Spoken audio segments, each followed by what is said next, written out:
Hello बच्चों, स्वागत है आपका अपने channel as coaching bye Arjun sir में।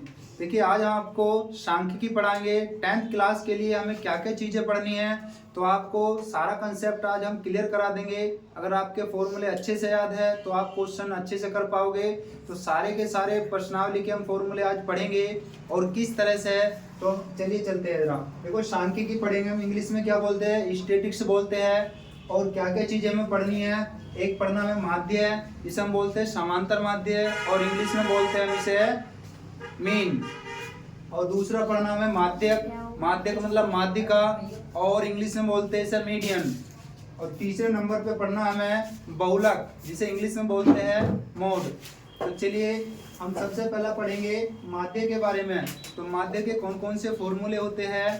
तो जब हमारे पास में आंकड़े अवर्गीकृत हो, अर्थात हमारे पास में x के जो मान दिए जाएंगे सारणी में नहीं दिए जाएंगे, तो उसमें किस तरह से फॉर्मूले हमें यूज करने हैं। तो x बार जो होता है हमारा समांतर माध्य होता है, जिसे माध्य बोल दो या समांतर माध्य बोल दो। पदों का योग बटे पदों की संख्या, ये हमारे पास में फॉर्मूला होता है। तो इसमें क्या करते हैं, जैसे हमारे पास में 1 2 3 4 5 तक कोई संख्याएं है, और तीनों यानी कि जो 1 2 3 4 5 संख्या है, उन सब कुछ जोड़ करके 15 आ जाएगा हमारा।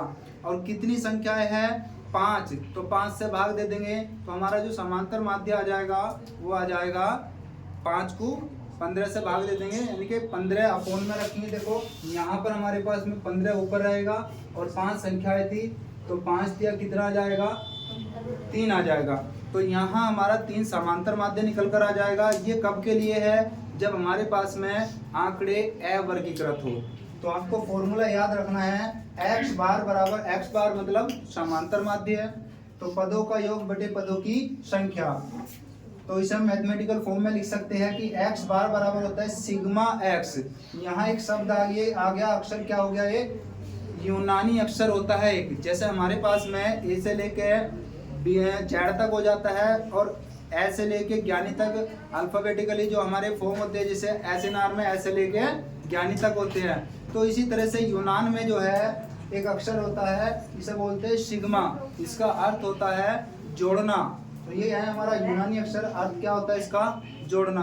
यानी संख्याओं को आपस में अलग अलग लिखा जाता है और उनको क्या कर देते हैं? जोड़ देते हैं। तो वहां पर हमारा सिग्मा यूज होता है। तो x बार बराबर होता है सिग्मा x अपोन में n, यानी जितनी संख्या है हमारे पास में उससे क्या कर देंगे?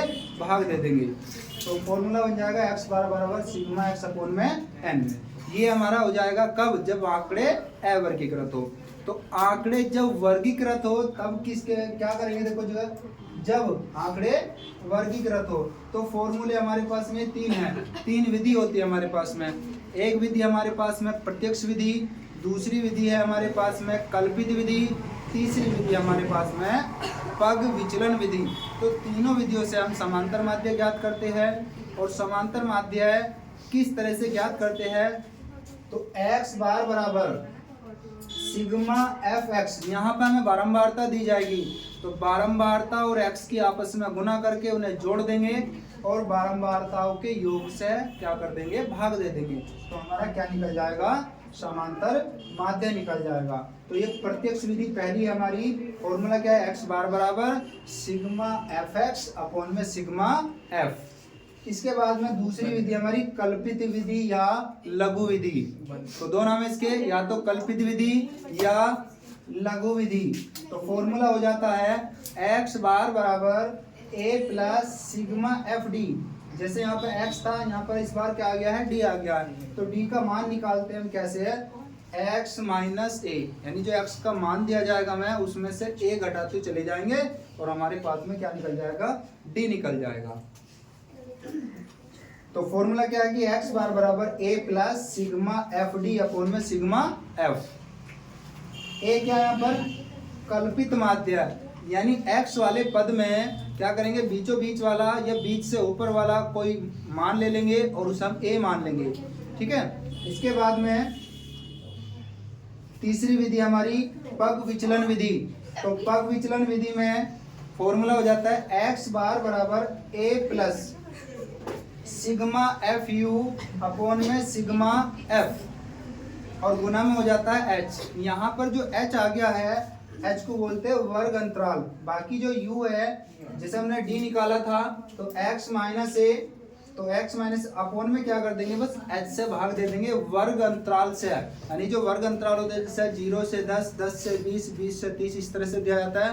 तो कितने कितने का अंतराल आ रहा है वर्गों में, उसे वर्ग अंतराल बोलते हैं, यानी h से प्रदर्शित करते हैं। तो ये हमारा क्या है, माध्य निकालने की विधिया है। कब, जब आंकड़े अवर्गीकृत हो और जब आंकड़े क्या हो, वर्गीकृत हो। ठीक है, इसके बाद पढ़ते हैं हम क्या, माध्यिका। इंग्लिश में बोलते हैं मीडियन, माध्यक बोल दो या आप माध्यिका बोल दो, फॉर्मूला हो जाता है इसी जिस तरह से हमने किया था समांतर माध्य की आंकड़े हमारे अवर्गीकृत हो, सेम हम करते हैं माध्यिका में। जब हमारे आंकड़े क्या हो, अवर्गीकृत, तो इसमें क्या करेंगे हम, जब आंकड़े अवर्गीकृत हो, सबसे पहला स्टेप हो जाएगा हमारा, आंकड़ों को क्या करेंगे, आरोही क्रम में रखेंगे। कैसे करेंगे कि आरोही क्रम में, यानी कि आरोही क्रम मतलब बढ़ता क्रम। तो पहले स्टेप में क्या करेंगे, आरोही क्रम में रखेंगे, और दूसरे स्टेप में हम करेंगे, यदि देखेंगे कि n हमारा सम है या विषम है, n सम है या विषम है, तो विषम, अगर हमारे पास में n का मान सम आ गया है तो फॉर्मूला देखो, माध्यिका निकालने के लिए m ही बराबर हो जाएगा n/2 वापद। वापद का मतलब होता है नंबर ऑफ टर्म्स, कि उसका नंबर कितना आ रहा है।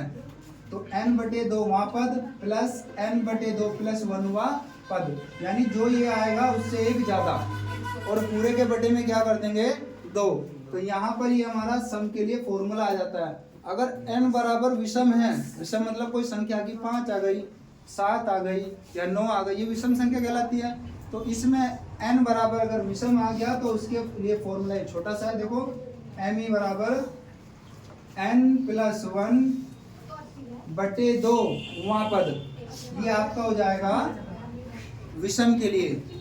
तो हमने पढ़ लिया है कि आंकड़े अवर्गीकृत हो तब के लिए, जब आंकड़े वर्गीकृत हो तब क्या फॉर्मूला यूज करेंगे हम, m बराबर L1 प्लस n/2, यानी जो हमारे पास में n आएगा उसको आधा कर लेंगे, और CF माइनस क्या कर देंगे, CF।